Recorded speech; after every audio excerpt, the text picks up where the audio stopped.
नमस्कार साथियों, आज हम भारतीय समाजशास्त्र की दृष्टि से बहुत ही इम्पोर्टेंट अवधारणा संस्कृतिकरण की अवधारणा, जिसे सेंसिटाइजेशन की अवधारणा भी कहा जाता है, के बारे में चर्चा करने का प्रयास करेंगे। संस्कृतिकरण की अवधारणा एम.एन. श्रीनिवासन द्वारा दी गई।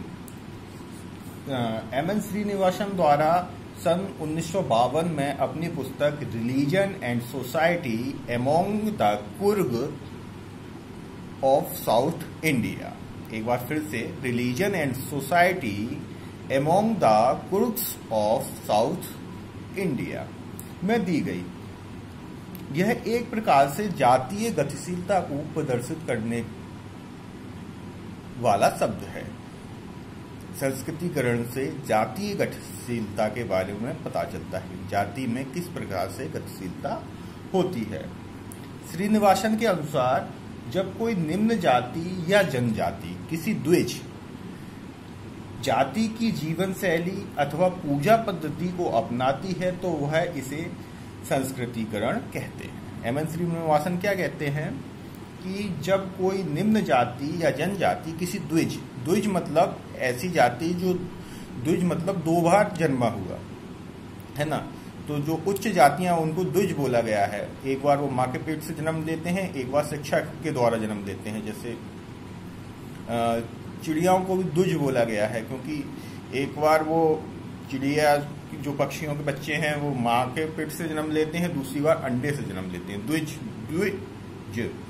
द्वि मतलब दो बार, जा मतलब जन्मा हुआ, दो बार जन्मा हुआ। तो द्विज जाति की जीवन शैली को जब निम्न जातियां या जनजाति अपनाने का प्रयास करती हैं एम.एन. श्रीनिवासन के अनुसार, तो इस प्रक्रिया को वह संस्कृतिकरण की प्रक्रिया कहते हैं। सामान्यतः इसकी उन्होंने विशेषताएं बताई हैं। यह निम्न जातियों या जनजातियों से संबंधित है। ओके, इसमें निम्न जाति या जनजाति उच्च जातियों से उसकी संस्कृति, उसके गुण सीखने का प्रयास करती हैं, उनका अनुसरण करती हैं, इसलिए यह निम्न जातियों या जनजातियों से संबंधित है। दूसरी विशेषता है, यह एक दो तरफा प्रक्रिया है, टू वे प्रोसेस है। शुरुआत में श्रीनिवासन ने कहा कि निम्न जातियों ही उच्च जातियों के गुणों को सीखती हैं, लेकिन बाद में उन्होंने अपने ही सिद्धांत में संशोधन किया और कहा कि उच्च जातियां भी कई बार निम्न जातियों के गुण सीखती हैं और कई बार पतन की ओर उन्मुख होती हैं, है ना। कई उच्च जातियां जैसे ब्राह्मण लोग आजकल मीट खाते हैं, मदिरापान करते हैं, शिक्षा ग्रहण नहीं कर रहे हैं, तो वह टू वे प्रोसेस है।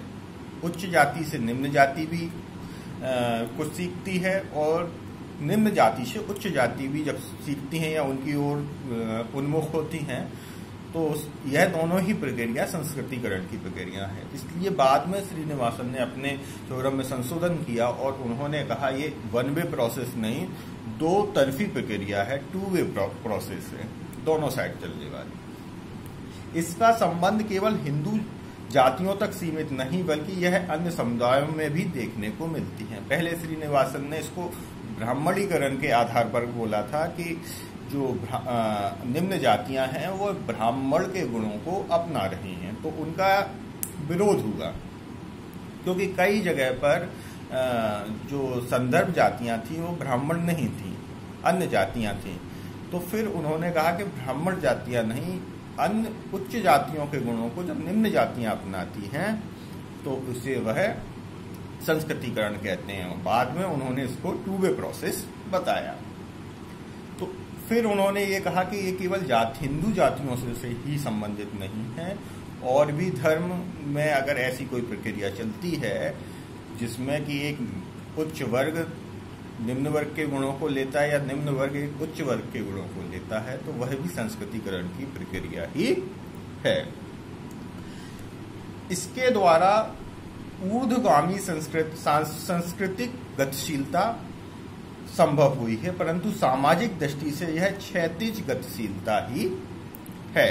ऊर्ध्वगामी गतिशीलता मतलब से आशय ये है कि व्यक्ति ये दावा करता है कि हम इस उच्च जाति के गुणों को अपनाना चाहते हैं, तो वह ये किसी एक व्यक्ति के लिए नहीं, ये पूरे समूह में संस्कृतिकरण की प्रक्रिया चलती है। सबसे बड़ी बात है, कोई एक पर्टिकुलर व्यक्ति चाहे कि हम उस जाति के अनुसार अपने आप को चेंज करें तो नहीं, पूरा समूह जब चेंज होता है तो यह संस्कृतिकरण की प्रक्रिया कहलाती है।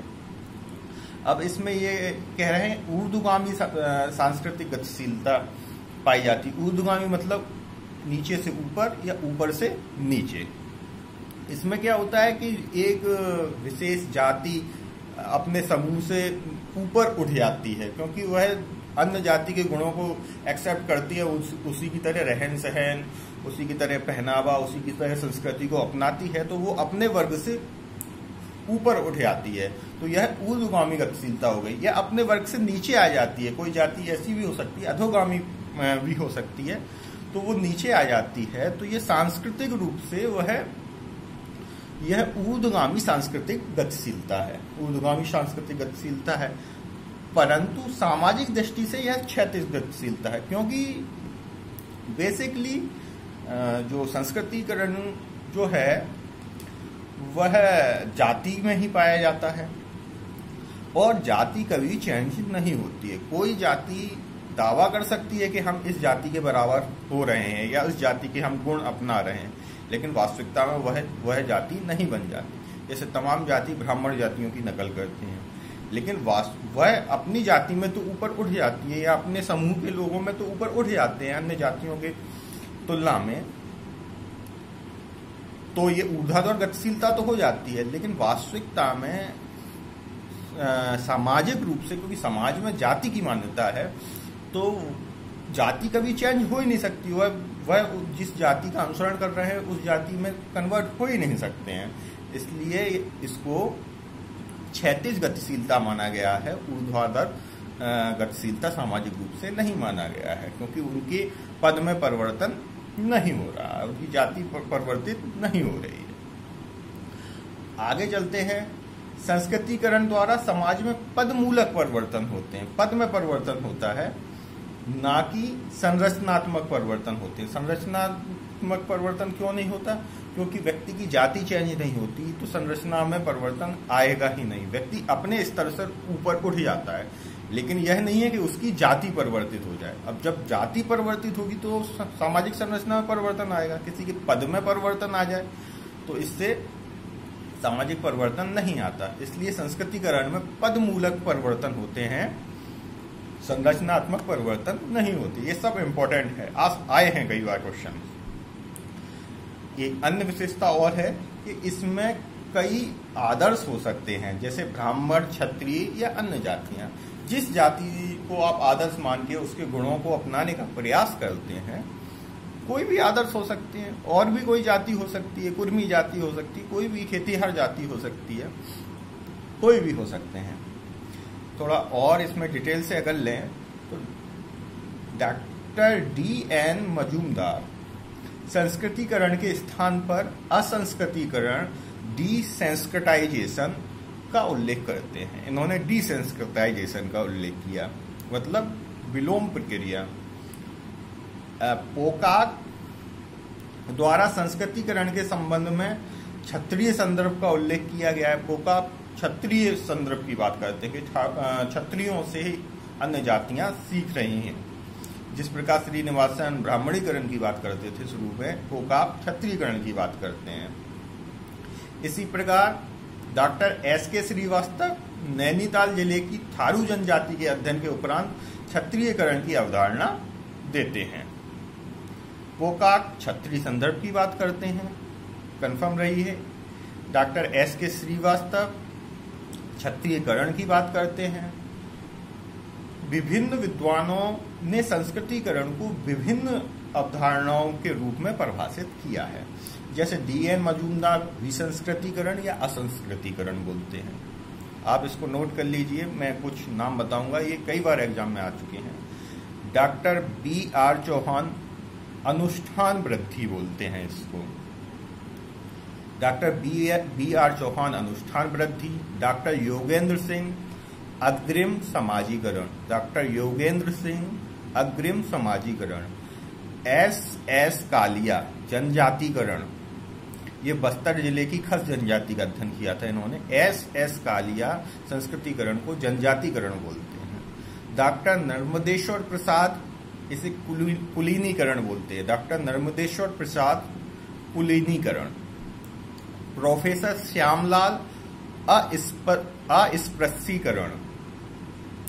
डॉक्टर सुरजीत सिंह राजपूतीकरण कृषकीकरण। दो चीजें बोलते हैं वो, डॉक्टर सुरजीत सिंह राजपूतीकरण और कृषकीकरण। कुप्पू स्वामी ये संदर्भ समूह बोलते हैं इसको, संस्कृतिकरण को। डॉक्टर योगेंद्र सिंह संस्कृतिकरण को अनेक अवधारणाओं का गुच्छा मानते हैं। किस प्रकार से गुच्छा मानते हैं? कहीं यह क्षत्रियकरण का रूप है, तो कहीं ब्राह्मणीकरण का, कहीं कुलीनीकरण का, कहीं अस्पृश्यीकरण का, कहीं राजपूतीकरण का, कहीं संदर्भ समूह का। उनके द्वारा संस्कृतिकरण को विचारधारा को ग्रहण करने वाली प्रक्रिया कहा गया है। किसी भी विचारधारा को ग्रहण करने की प्रक्रिया किसने कहा है? ये योगेंद्र सिंह ने कहा है। पश्चिमी, और इसी के आधार पर उन्होंने पश्चिमीकरण की व्याख्या की है। धन्यवाद।